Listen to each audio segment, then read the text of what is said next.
Welcome to Culture Shock TV. I'm April Lawson, your host. Today, we've got an exciting lineup of guests for you today, and I am here to make sure that you get your daily dose of red pill. So, to start it off, we've got Cesar Rolon. He is, Cesar Rolon. I have to make sure I roll the R. Cesar Rolon is the founder of Latino Fashion Week, and not only do we have him, but on the panel, which is a hot panel, we also have Lucy Slivinski.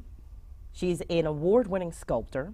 We've also got on-air personality Miss Dana Devine. And then after this, we've got twin filmmakers, the Lucas brothers, which is a great name for filmmakers. But first, here are the topics that we're going to be discussing for this half an hour, just to give them to you. Child detainees in Texas. Why are they there? Does the term urban exclude non-blacks when you use it, especially in marketing terms? And if God were female, would we respect her? So we've got all that coming up and more. Let's meet the panel. Internationally acclaimed artist Lucy Slivinski's sculpture has been installed around the world, from Bordeaux, France to New York City. Lucy completed Silver Surf Gate in 2010, a public installation commissioned by the Chicago Park District located at the Logan's Gate Park. And in 2009, she won the Illinois Arts Council Project Award and was featured in Chicago Social Interiors magazine as one of Chicago's well-sculpted designers. Her latest exhibition is called Soul Touch, and that's going to be, she's got a closing night event coming up August 22nd, and it's an interdisciplinary collaboration between jazz percussionist Kahil El-Zabar's string quartet and herself. So, you're going to get to listen to experimental jazz and view her work, and we are going to talk about that. What is Soul Touch, Lucy, and where can we see it? Soul Touch is my exhibition at the Packer-Schaff Gallery, which is on Lake near Morgan Street in the West Loop. And it's a grouping of what I call sculptural paintings, and all of the work is made out of recycled materials that I put together, and they're all wall pieces, which is a new form for me. Okay, so yeah, that is new. Because usually I'm used to you having these very large sculptures that take up lots of air and they're very colorful, but that's a running theme. You like to use a lot of recyclable materials.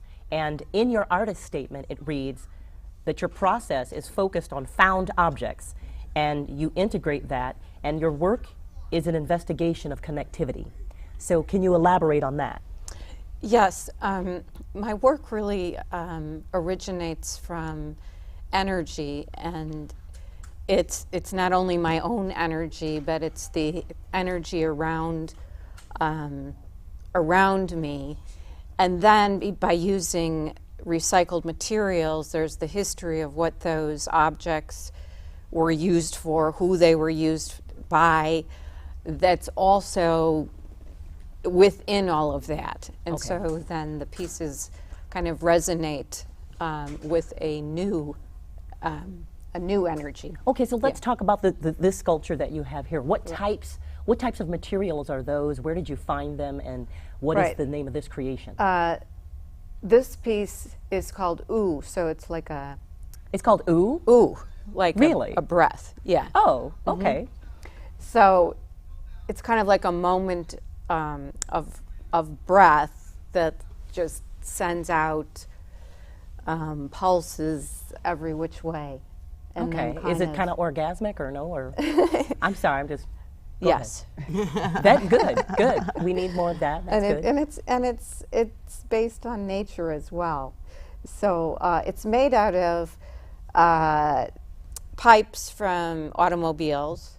That's this part. And then there's bicycle parts that are also part of this piece. And it looks very organic to me. It looks kind of like that is something that you could find like in the human body.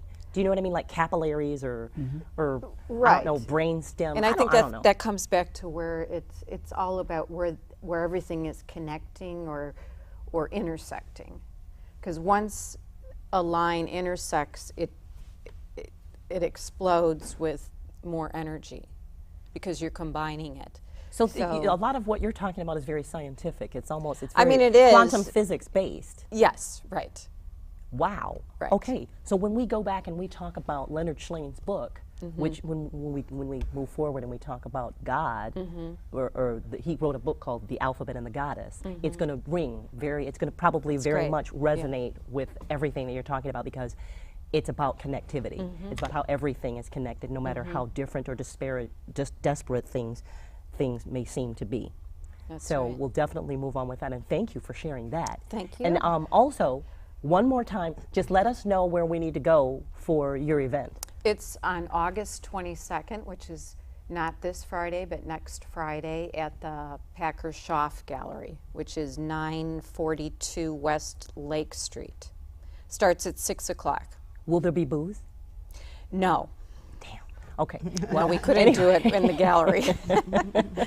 It's going to be a fun time, because I know that Cahill has put together this new string quartet Yeah, too. it's brand and that's new. a great. He's They work premiering together it. all the Yeah. time. You guys should go see it. Yeah. Okay. So, next up is Cesar Rolon Jr. I got your name right. Yeah, you got it Yes, right. I did. And he has an extensive and versatile background in community affairs, marketing, promotions, event planning, and development. He has been instrumental in securing over $45 million in grants and donations for various non-for-profit organizations. And as a former executive director of 2 Hispanic Chamber of Commerces in Chicago and radio and television executive, Cesar has launched Imagine Marketing Consultants, a full-service multicultural marketing agency. In 2007, Cesar founded and created Latino Fashion Week in Chicago, the only event of its kind in the U.S. with tours in Miami, Dallas, and Los Angeles. So let's talk about that. I mean, I was reading your bio. I'd known you for years, but some people would ask, okay, what is multicultural marketing and why do we need it? So if you had to explain that, like explain the need for multicultural marketing to a tea party or something, how would you do that? Well, you know, in Chicago, everything is pretty much either black and white. You know, with multicultural, we dabble into a little bit of everything. We have a specialization when it comes to the Eastern European, Polish. I mean, one of the pieces that I really advocate a lot in, especially in marketing, is the disabled. No one ever really thinks of the disabled community and how to target them, even for events at all whatsoever. How do you? Oh my God, yeah. Look, I mean, there are events that are geared strictly towards them. You know, whether it is an artist event, whether it's a fashion event. I mean, I've done fashionable pieces that actually are geared towards people just in wheelchairs. So I mean, there's a market out there. There's You're a right. market. So you guys are very inclusive. Completely. So again, it's not, and when you look at the Hispanic pockets, if I may, and we discussed it a little earlier, that, hey, not everyone in Chicago is Mexican. I mean, Chicago, thank you. Chicago Hello, represents, thank you. the demographics of Chicago represent that of the United States. We have the second largest Puerto Rican population. We have the second largest Central and South American population right here in Chicago. Oh. And no one ever thinks about that. So those are things that we bring to the forefront. Prime example, I've got the largest now Cuban festival this weekend coming up in Chicago. And it's growing, and all of our festivals are growing. But again, that's also what the popularity of Latino Fashion Week really brings to the forefront, that we're actually celebrating all those Latin American cultures. Okay. So then you kind of touched on how your approach is different. Well, no, how is the approach different, if it is at all, from mainstream, like, general marketing? Well, again, there are many ways. I mean, being Puerto Rican myself, things are a little different because of the fact that, we And are you're from New Americans. York. Yeah, and from So from you're New York, but you're New Yorican. of course. Okay. But the thing is that we're considered Americans all the way across the board. Yeah. Whether you're born in Puerto Rico or not. But here, as we mentioned, even in music, in music, our music stems from the salsa and the merengue to the actual reggaeton, which actually stems from reggae. Okay, but making it our own with our own flavor. And then, of course, then you've got those other cultures, if I may, like the Mexican with their norteño music, the Guatemalans and the Colombians, with their guarancho, and different types of music that they actually listen to. So, yes, are we one? But at the same You just time, gave me we a have bunch of very specific things, like, really, oh my God. Yeah. Exactly. Thank you for that. Yeah. And that's why we need you, because how would we That's know? why multicultural is so important, because the fact that in Chicago, and that's the beauty also, again, with Latino Fashion Week, I have models that they call themselves Mexipinos, that are Mexican and Filipino, or a Blatino. someone who's actually Black and Latino. That's where the market is going. We're comprised of some really beautiful mixed races. And me being a Puerto Rican myself, as you know, we come in all shapes and colors. I was going to say, you've got the whole rainbow coalition happening in one family. Absolutely. You could have brothers that are, 5 shades. It's everything. It's And we're everything. proud of that. And just celebrating all of that. Absolutely. Awesome, awesome. So what do you have coming up? What Cuban? It's the Cuban The Festival fifth next annual week? Cuban Festival. Okay. It's already been written up as one of the best tropical festivals in Chicago. We literally have the top entertainment in Billboard music it's being celebrated this weekend. So this weekend in Reese Park, August 15th through the 17th. And then, of course, we have our 8th annual Latino Fashion Week, which is That's not till November, October. October. October Okay, 1st through okay. the 5th. And we're at Block 37 Mall, 108 North State Street. Okay, I'm definitely yeah. there. I'm Of front and course. center there. Okay, thank you for that. And finally, on-air personality, Dana Devine. Dana Devine is an urban psalmist. She really is kind of a Renaissance woman. I was looking at your bio and I'm like, oh my God, she's this and that. I'm like, you're a songwriter, recording artist, once upon a time TV talk show host. You were born into a musical family. Dana says she knew early on that her destiny was to be a songwriter. And Dana describes her youth as a string of dance schools, performing arts academies, and performances. She landed her first professional assignment at 18 in the UK, where her music is still well received. I remember that when you went to London when we were like in high school. Oh my God. And you blew up there. Dana had a chance meeting with James Ingram, the singer James Ingram, that changed her perspective and has been recording music ever since. With over 14 single releases, a self-described singles release queen, Dana has worked with some of today's hottest artists, including R. Kelly, Will Smith, Billy Ocean, and some of Chicago's finest producers, including Hula. Wow, okay, and then Mark Picchiotti, thank you, and 2004 Grammy winner, Maurice Joshua, who produced Sweet to My Soul on Dana's current project. Is that a house cut? It's a house. There we go, I know that. Right. Maurice Joshua's house music all the way. Okay, so you used, this is you're back at home. Well, girl. right. You're coming back to the studio at home. You used to produce for 5 years, Stand Tall and Get Excited. Stage, Stand Tall and Get Excited. Right where we're sitting. Exactly. Right So here. let's talk about that. How was it to make the transition from like TV to radio? Well, you know what? Actually, I think that production it goes across the board. I mean, music production not that dissimilar from television production. Yeah. You capture something on tape, you edit it, you splice it together, perhaps you create a different, it may look different. What you can put two parts of a story together and make it a completely different story. But if you had them in two, you saw this and you saw that, it wouldn't be the same thing if you put them together. So I find that music is the same as television production. So when I did the television show here, I realized that I was very interested in television production. So after I finished with Stand Tall and Get Excited, I've still been in music, television production heavily. I think I've produced maybe 4 shows after that, and I'm really interested in television production. However, I am in the studio doing music production today, as we speak, back into the lab, just trying to make some more cuts, because I have 33 singles out. Wow. I love your homework. You said 14, but I started thinking, wait a minute, let me give Girl, I myself was just some looking credit. for a I've been working for a long time. You have. And here's the thing. Are there certain preferences that you have, say, for radio than TV? I like television. I love television too, but honey, television. your radio face is always on. You go in, you open up the mic, and you're Right. doing what you need to do, True. and what you don't want edited, you get it out. This is makeup, hair, lighting. It takes a whole lot more time to do. It is fabulous, the whole fascination of all True. those airwaves going up and coming down, and then here's this image of yourself. Well, but- radio is immediate. It does Yes, not I stop. love You that. cannot be late I to love work it. No, because there is no late No, in no, radio, right. or else you it's would be fired. Constant. It's live. It's going down, and whether it's going down, whether you're there or not, and You have to really talk on your feet and think on your feet pace, because it's your live. pacing has It's to go up. live. Everything. And you know, you can't stutter. You can't say, oh, you can't say, you know, you gotta know what you're doing. And I like that. You know, It keeps you on your toes it does. mentally. Are you kidding? It When I keeps get to you on your work, toes. it's like I'll stand at the door. I go, ready, get set, go, because it's, you know, you Right. gotta just be on And your. you may get a tap on the shoulder from your producer who's like, but this is what's going down in the news right now. I need you to put that in your next Right. thing. Exactly. And Your you next gotta break. Work it in. Yes. Work it in. Breaking news. Yeah. Yes. There's a lot more leeway, I think. For me, radio actually is my first love because it's theater of the mind. And I can just come in blue jeans, a t-shirt, hair all nappy is happy.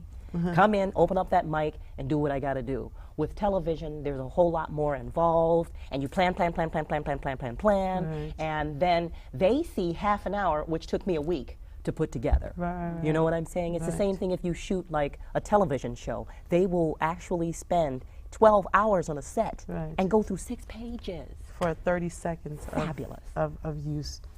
But thank you Well, for who would trade it for anything, right? It's exciting. This we is do all it, I've ever we do done. it because we're I'm an crazy artist. and we love it. Yeah, right. So let's just jump in right now on some of these topics, okay? Because we're adults and we gotta deal with stuff. So, child detainees in Texas.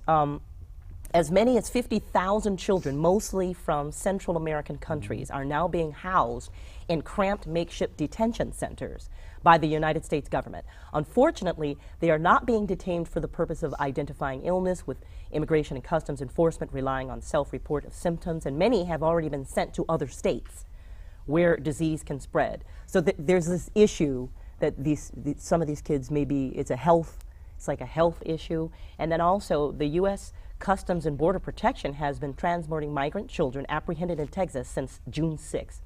They're shipping them to military bases in California, Oklahoma, and Texas, and the agency would not say exactly how many unaccompanied minors are being housed in this large facility near the U.S.-Mexico border, but the Guatemalan consulate said in the first week more than 1,000 were there, most from Central America. And the number changes daily, with more than 47,000 migrant kids, primarily from Guatemala, Honduras, and El Salvador. So my whole thing is, what's happening with these kids? Like, ultimately, are we taking them back, or what is their fate? We're just warehousing kids, or what?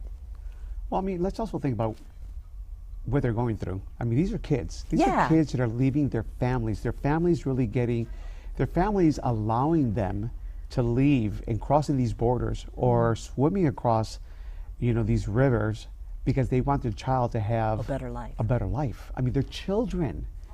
I mean, not that it's anything different than a child from the South Side or the West Side of Chicago, but then again, I mean, they're under scrutiny. Yeah. And again, I can understand what some of the American population is going through.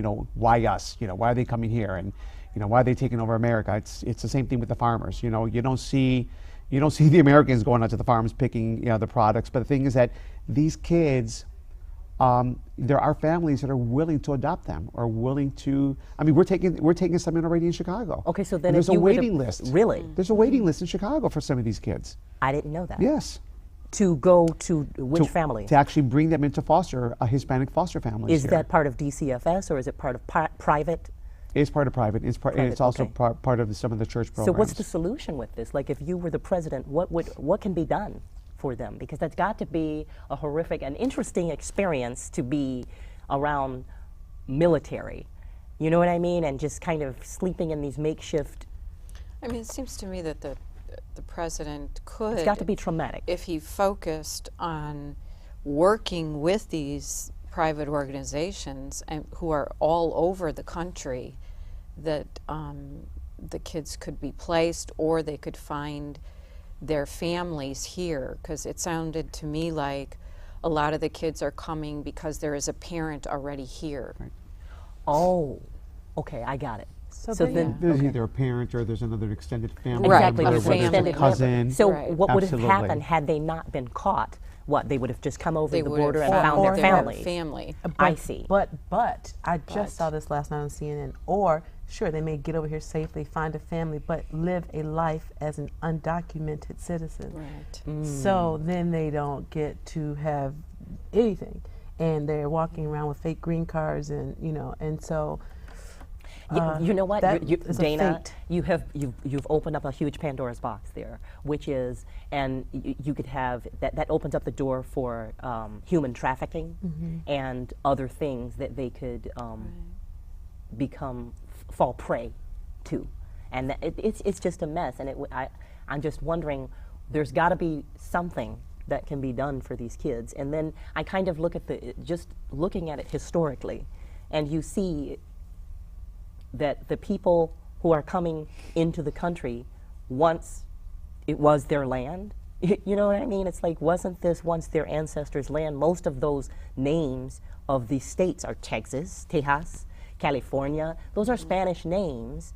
Even Chicago is an Indian name, and Illinois is an Indian name. And I think that we sometimes forget the history in a way. I mean, the history is, here are these brown people that were already here, and then they left the country, and it's been 200 years, and maybe they want to come back, and now we're going, but no, you cannot, and you might bring disease. And I don't know, I'm just really concerned about maybe the stigma that's attached to it.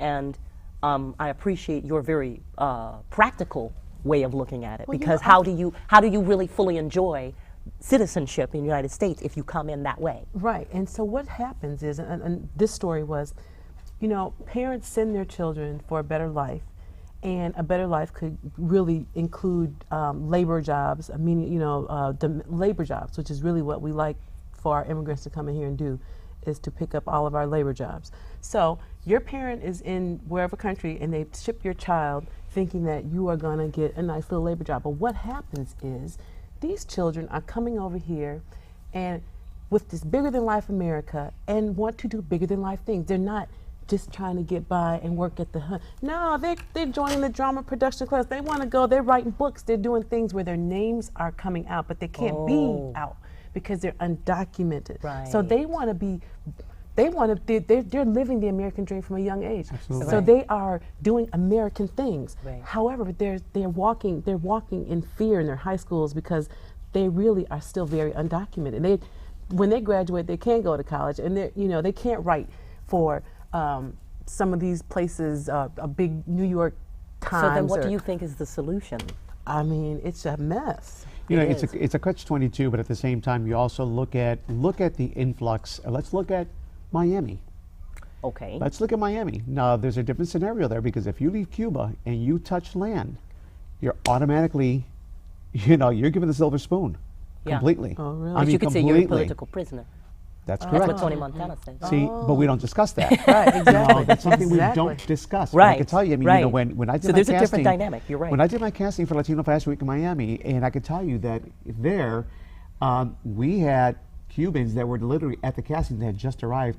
They were already Fresh in off these the boat? modeling agencies that weren't even in the States, not even 2 weeks. Wow. So again, and it's not just, I mean, even though what you hear the stories of the Latino populations, but come on, Chicago has the second largest Polish population Yes, outside we of do. Warsaw. Outside of Warsaw, we do. Okay, you have a large influx of Asians that we don't discuss about either.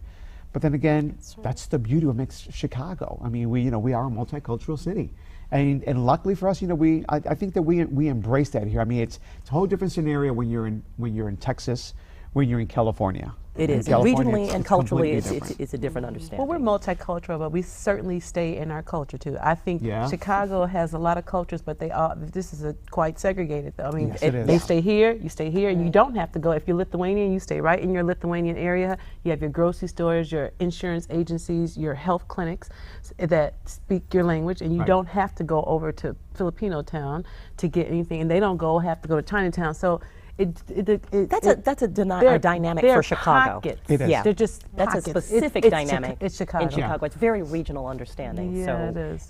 But with that said, though, we do have, just to your point, 76 different neighborhoods, and each one of those neighborhoods has its own character. And yeah, we do tend to be a little bit more tribal and kind of stick with our own understanding. But that's something that's, I think, just inherent in Chicago. It's not the same in the coastal cities like Miami. It's not that way in New York. It certainly isn't that way in California, but we still have to embrace it.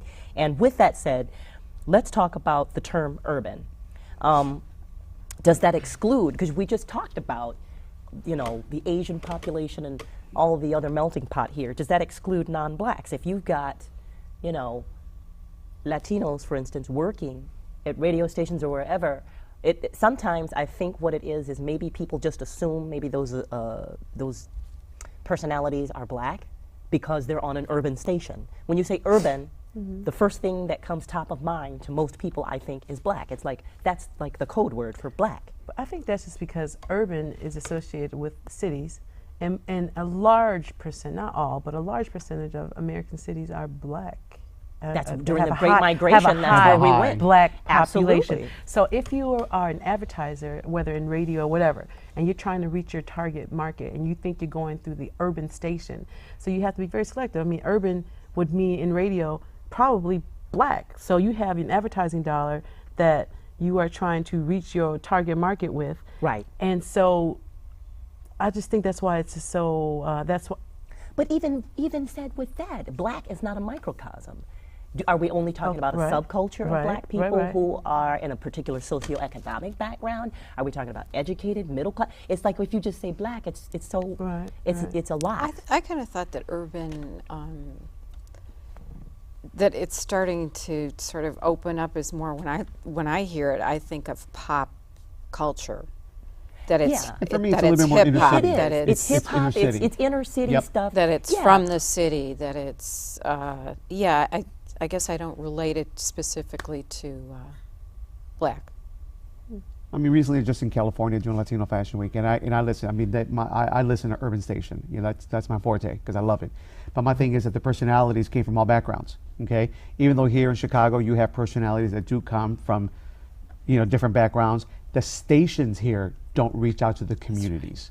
Okay, and I have a really big issue with that. I mean, coming from someone who actually produces a lot of Latino festivals, and I know that my community is listening. They're listening to a GCI or a V103 or a Soul 106. I know they're listening, or they're even listening to the gospel station. But do you see any of those stations present in our events or any of our festivals? No, not at all. Even though they have the radio personalities to match them, but they're not there. But then when I turn around, I'm working something like a Bud Billiken parade where I have clients and I see every single station there, I feel left out. Right, You know, because I I'm like, you know understand. what? Come on now. You know, being Puerto Rican, now in Chicago, the Puerto Rican Parade Festival Huge. brings everybody, whether Yeah. you're black, Dominican, Everybody goes you to know, the Puerto Rican Hispanic, Parade. That's Polish, true. everybody. It's still one of the biggest festivals, is widely attended. But do you see any of the stations present there? No, not at all whatsoever. And it's not just the radio stations. I mean, there are, and I won't name them, but there are brands, for example, I'll say footwear brands that think that Latinos don't wear gym shoes. And we just celebrated an amazing year of the World Cup. Okay. Yes, So yes, yes, again, we did. you know, and the same holds true for some of our beverages that we drink at home, and also some of our spirits. Okay, well, what are some of you know what? Just so that we can jump into this last topic, and you've made some really good points. So ultimately, what you're saying is that okay, Latinos and Asians and everybody else, okay, are all considered urban as well. Okay, got it. So I think I have 1 minute. All right. Well, we're not going to be able to discuss the last one, but that's okay. We'll do it next time. I had a great cast of all-star people here who are energetic and successful, and I'm so thankful that you have tuned in today. Thank you so much for watching Culture Shock TV. We'll see you next time, and remember to take that red pill and think free. Okay, I made that up.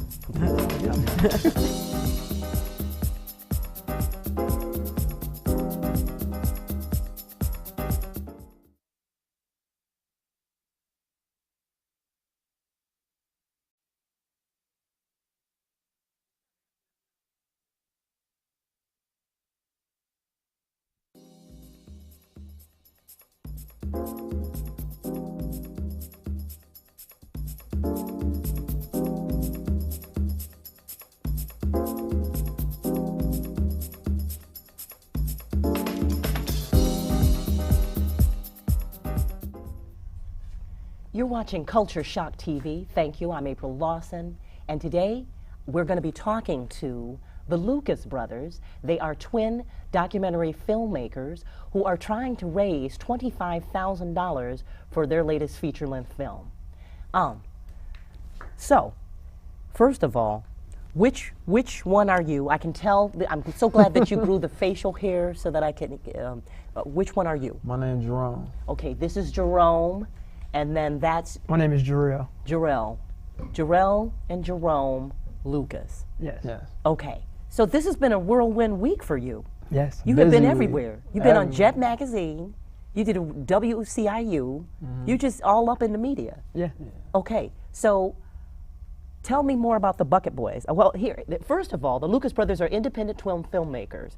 Born and raised here in Chicago's South Side, they've worked as freelance editors and cameramen for the last 5 years, and they've launched a Kickstarter campaign to complete Bucket, a feature-length documentary about kids from Chicago who put their percussive drummer skills to work for everyday survival. 80% of the film is complete. Funds are needed for the remaining 20%, and the documentary will only be funded if $25,000 or more is pledged by Tuesday, August 19th. Bucket Boys number in the hundreds around the city, and sadly, most of them are living in poverty. But what I think mostly is that what they do is a testament to the freedom that's found in creativity. Yes. So, what made you, I mean, first of all, it's an interesting topic. How did you come upon that topic? You woke up one morning and you said, oh, let's do a feature-length film, and then what? We was just this was our first feature-length documentary, and we wanted to go with something we was more familiar with. And the Bucket, us being from the South Side, being from Roseland, the Bucket Boys is something we're more familiar with than anything. So there's Bucket Boys in Roseland, Yes, it is. Yes. because I always see them downtown. Yeah, some of them actually stay in Roseland. They just come downtown to actually, there's more money Absolutely. they figure to Well, make yeah. on downtown area. Okay, so when did this Bucket Boy phenomena start? Is there a particular time? It said in the bio that probably in the mid-90s Yes. this was They started in something that was born. Yeah, they started Okay. in the mid-90s. Okay, how did it start? They just had a gallon. They had a bucket, and they was beating on it. And then they found a way to well, I think we can make some money from it. And they wound up. A few of them, they go downtown. And Are then any they- of them like trained? Are any of them trained percussionists? No, they actually learn from the product of the environment. To be honest, Wow. like they watch the older guys make money off of it, and they learned the skill from the older guys, and when they growed up, they learned how to make it. And So they and pretty drum. much mimic it Yes. and play by ear. Yes. That's it. Do any of them read music? No. Probably No. not. No, so no music. where do they even get the sticks? Where do you even get like the sticks to play? You go to Guitar Center and get the 'em. sticks. Yeah. Okay, I'm just wondering. And you, I mean, and you get the know. bucket from. You get the bucket from Lowe's and Home Depot.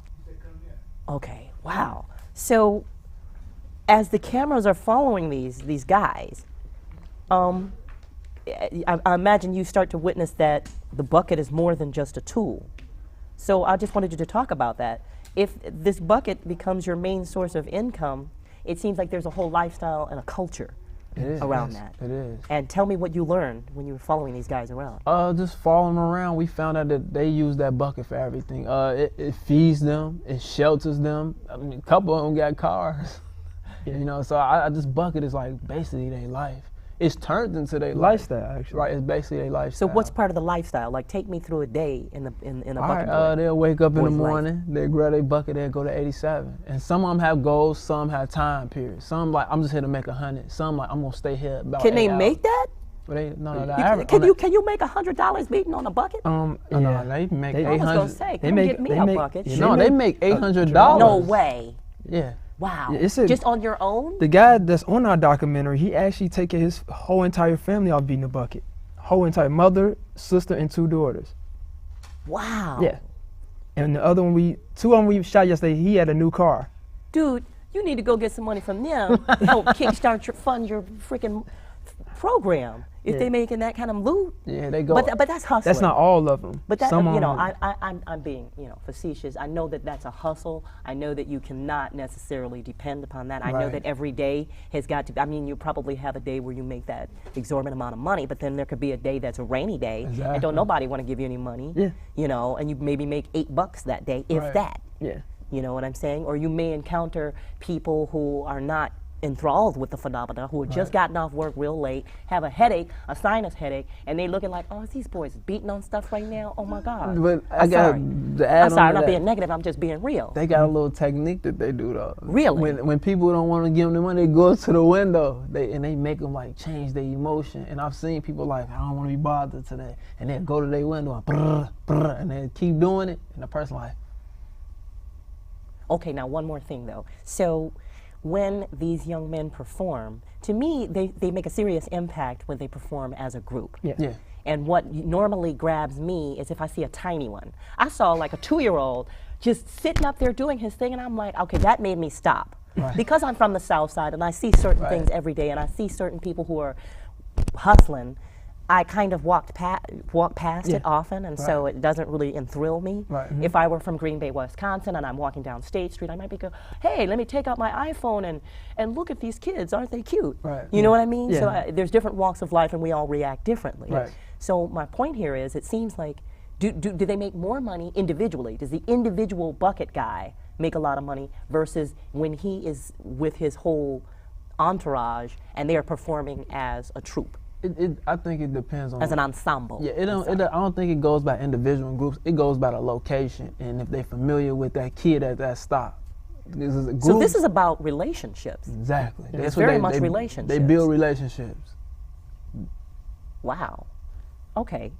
Now, so how much money have you guys raised so far? We just reached the 5,000 mark. We need 20,000 more. And you have how many days to get it? 6. It's doable. You're in Chicago. Yeah. And your last name is Lucas.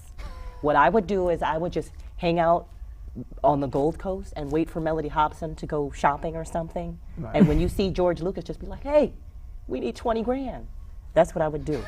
I would just be like, there you go, and then you'd be done right there. But so the documentary is on www.bucketdocumentary.com, and the donations to the Kickstarter fund can be made at www.kickstarter.com. And then well, there's a bunch of forward slashes and other stuff, but if somebody goes there, they'll find it, right? Yeah, just there's put links. Bucket in. There's links in that that'll take you there. Okay, so this is your first feature-length film. Yes. You guys have worked on set before. Yeah. What types of other things have you done? Well, we a couple films, or short films. We that's how we learned away.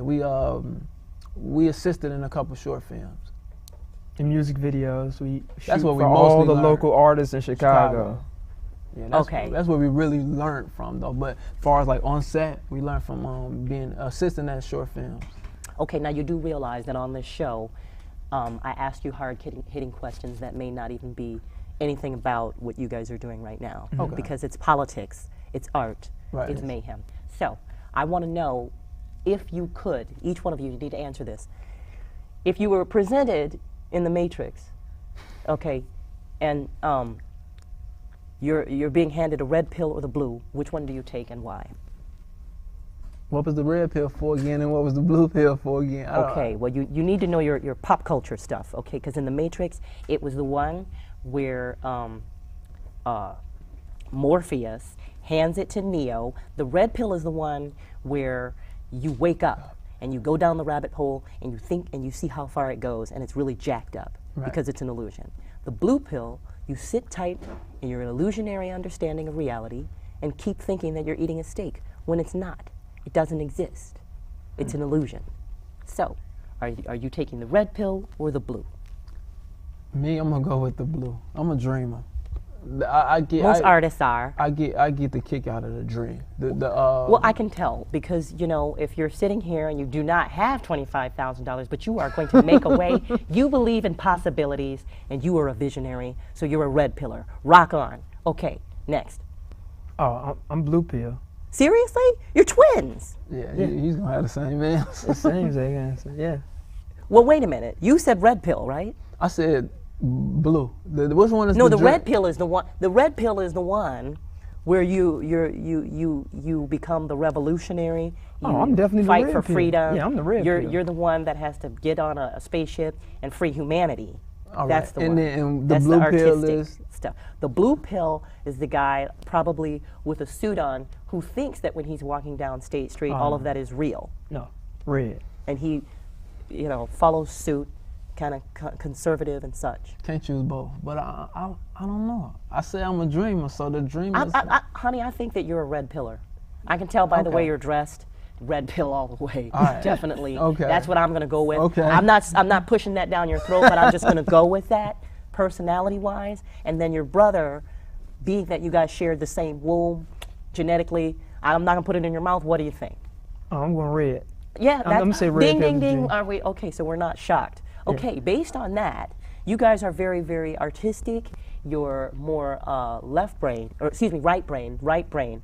And one of the questions that we were asking the guest earlier today is, if God were female, would we respect her? And so there is actually a book called The Goddess versus the Alphabet. It's by Leonard Shlain. And he discusses how in the very beginning there was a sacred feminine. Everyone looked at nature. They looked at the sun. They looked at the moon, the stars, and they saw the creative energy, the regeneration of things, and they equated that with femininity, with fertility, with goddesses. And all of the goddesses were the one. You even had in Africa matrilineals and matriarchs. So somehow, after man created this alphabet, after he created writing things down, that's when things began to shift. And I'll give you an excerpt of this. Okay, so what happened was, here we go. The book is a best-selling, it proposes the process of learning alphabetic literacy has rewired the human brain with profound consequences for culture. So Leonard Shlain argues that literacy has reinforced the brain's linear, abstract, predominantly masculine left hemisphere at the expense of the holistic, iconic, feminine right side. This shift has upset the balance between men and women, initiating the disappearance of goddesses, the abhorrence of images, and in literacy's early stages, the decline of women's political status. So once they started writing things down, like they wrote the Bible, and there was rules, and in the second page of Genesis, women are screwing up, okay, and we got to punish them and whatnot. Okay, that was when patriarchy and misogyny came. So I'm putting this out there to say that historically, if we look at this, we were a people who were more balanced. We were shamanic, meaning that we were healers, and we looked at the earth, and we saw the energy there, and we appreciated both masculine energy and feminine energy. But you now live in a culture where that's not the case. Because you could step off the shores of Washington, D.C. You can hit Washington, D.C., and as soon as you get there, you're going to see this huge obelisk, this white, tall obelisk, which is a phallic symbol, letting you know who is exactly in control in this country. So I'm saying all of that to say, would you freak out if someone wanted to pray to the goddess? Would that, like, would you be like, what? No, wait, no. Because I once said that to a guy on a flight from New York, and he turned red. He was just like, he was sputtering because his idea of God, he couldn't wrap his mind around, well, no, that's not, it's just, you know what I'm saying? So how do you feel about that? I mean, I'm kind of the same way too. I believe when I think of a God, I think of a man. I don't think of a woman. I've never trained my mind to think of a woman. Well, so. that's okay because you're in this country. Right. I'm just saying, step outside yourself and understand that some people made it that way. It's socially engineered for you to think that. Right. Because you're looking at a goddess right now. Indeed. True. That's what's up. There are queens. There's this feminine energy, and it should be respected, and we need to bring it back so that we can be more balanced, in my opinion. And then it helps you to respect that inner part of yourself because it's just a quality. Okay, so what do you think, twin brother? Oh, well, I think personally, well, the goddess, I mean, personally, how can I say this? I've always believed God was a man, so he's a man in my eyes. I never would think anything different. You're gonna be messed up when you get to heaven and you find out that God looks like me, and you're like, oh, dang. But anyway, you know, I thank you for coming on the show. I really, really wish you well with your future endeavors. I know that I'm going to be able to say that I had you guys come on here when you were just about to really blow up. And hopefully you'll invite me out to California and we'll party in your big pool and your limo and everything like that. But What's the website? I gave the website earlier. Yes. Right. Okay, so you've got 6 more days to do it. You guys need to call in. You need to give money for Bucket Boys. And these are the Lucas brothers. They're up-and-coming filmmakers. You are listening to Culture Shock TV, where our mental is at average. So remember to think free.